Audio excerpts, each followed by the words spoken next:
How you doing, YouTube? Matt Massa Beer Reviews back with new brewery time. Well, a little bit of new brewery time. New brewery time for you, at least, if you're watching this for the first time. And that is, Invertase Brewing. It is their 1954.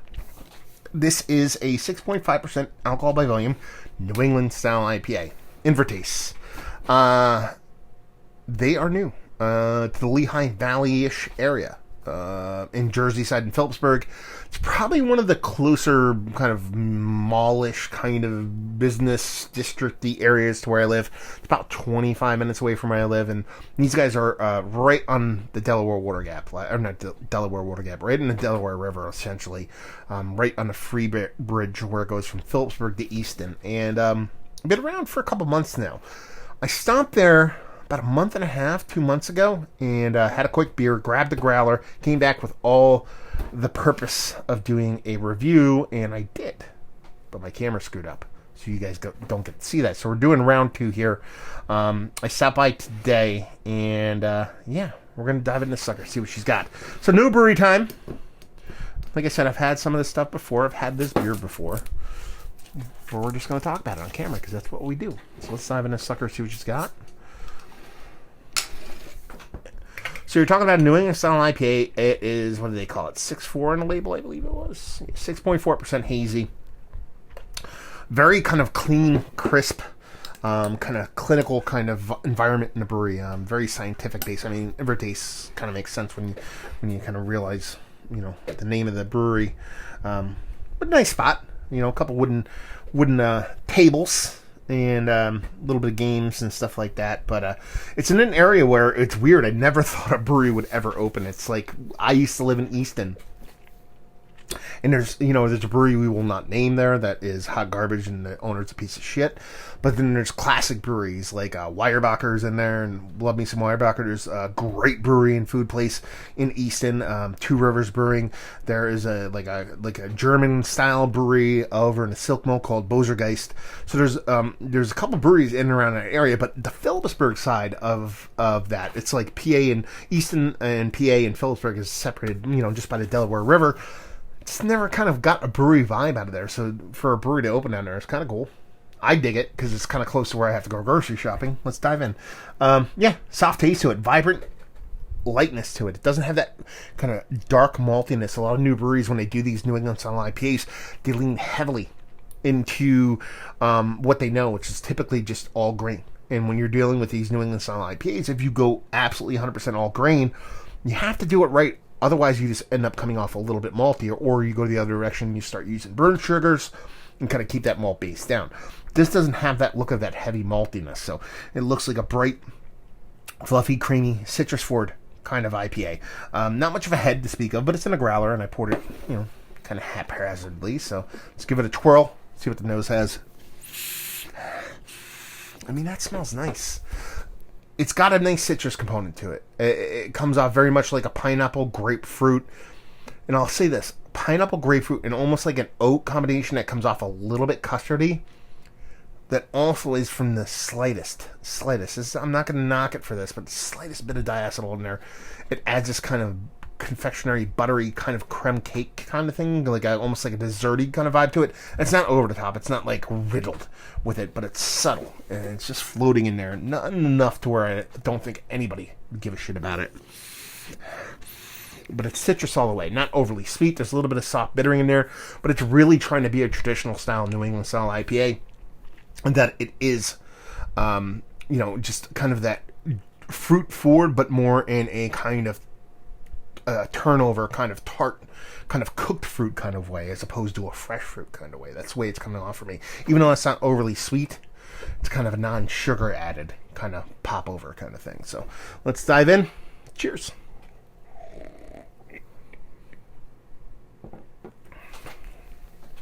That's nice.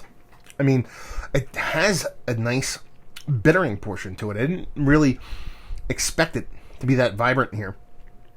But you have a nice bittering that's backing off or backing up that kind of sweetened confectionery portion of that kind of citrus leaning, orange leaning, mango slightly kind of tropical fruit leaning kind of fruitiness. So you get that that fruit medley on the one end of things, a citrus and mango leaning. You had that little bit of bittering, kind of generic, a little bit pulpy, a little bit rindy, but nothing too crazy. It's not generic, but it's not like an overt kind of fruit pulp rindiness, but it's definitely there. Then you have the malt portion of the show. So I believe this is an all-grain beer. It's not like a brewer sugar beer, but it's light, which you're going to appreciate. New England style, you're going to want that. You want that softness. You're going to want that heft to it, that rich maltiness. It's this cool, slightly kind of weedy, almost weedy, oaty graininess, kind of like farina-like kind of graininess to it. It's not vibrant. It's not over the top. It's not hitting you in the face, but it's there. It's soft, and it adds a dimension to the beer. You get so many of these kind of dextrose brewer sugar based beers nowadays that lack so much malt character. To actually get malt in here, almost like there's a little bit of rye in there, like a subtle spiciness. Maybe that's just a hop coming through. But you get this kind of malt character that's not over the top. It's like a third player. It's nothing too extravagant, but it's there. And adds another dimension to the beer, and I kind of really appreciate it. Probably my favorite thing about this beer is that little bit of malt expressiveness in here that doesn't get anywhere close to getting away of it wanting to be New England or those hops that are in there. But just adds an extra dimension to it, another level. And I think that's probably the coolest part about beer. But it's well made. Outside that soft diacetyl portion, that very, very soft, that I really don't get all that much in the taste, but it's really just very, very minutely there in the nose. It's pretty well made. Like, it's got a nice softness to it. It's definitely non-bittering in the nose, but it has a soft little bittering to bounce off any sweetness in the taste. It comes off definitely fruit forward, even though it's not overly sweet. I really appreciate that. And just that added portion of that kind of soft graininess, just adding that dimension to the beer, is kind of a cool thing. So yeah, I think it's pretty good, actually. Yeah, I dig it. This growler is not going to be hard to put down, let's put it that way. So let's talk about it. Is this one of the better New England style IPAs that I've had as of late? It's in the conversation. This is not up towards the top. There's ones that do me a little bit better than this. But as far as a new brewery that's cutting their teeth and trying, to make a name, this is I've had much worse New England style IPAs from not just new breweries, but breweries that have been around for quite some time. And that's not kind of a backhanded compliment. Like, I've had worse. I'm not trying to say that. I'm just saying it's a pretty good stab at a style that a lot of people screw up. And they didn't screw it up. And again, that's not a backhand compliment. That's a positive thing. And pretty tasty stuff. I dig it. Let's put it that way. The only thing I probably don't dig is the naming. Their naming is all these weird like letters and numbers and stuff. It's always like 1954 or 242 or whatever. I don't know what the numbers mean. But, I don't know. I didn't know what the numbers meant in Lost for a while. And I love that show. So we'll figure it out. Let's see. Value and availability. I think I paid $12 for this. I think it was supposed to be cheap. Was it supposed to be 12? I thought it was supposed to be cheaper. They might have charged me. I don't think no, they didn't. It was supposed to be 12. That's fine. $12. That's kind of market value for their 32-ounce growler. And brewery only, obviously, for how small they are. And leave you with, if you like what you like this. If you like New England style haze, you're not afraid of a little bitterness, and you're like citrus forward in a not a super overt, juicy kind of way, then you'll dig this. Listen, new breweries that are doing good beers are a good thing. So, if you're in and around that area, it's probably worth popping in. There's a decent amount of breweries in that kind of Lehigh Valley area now.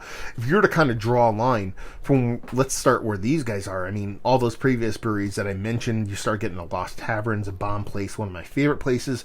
You have Fegley's, you have Funk, you have Yergis, you have like all these new breweries kind of popping up in and around the area.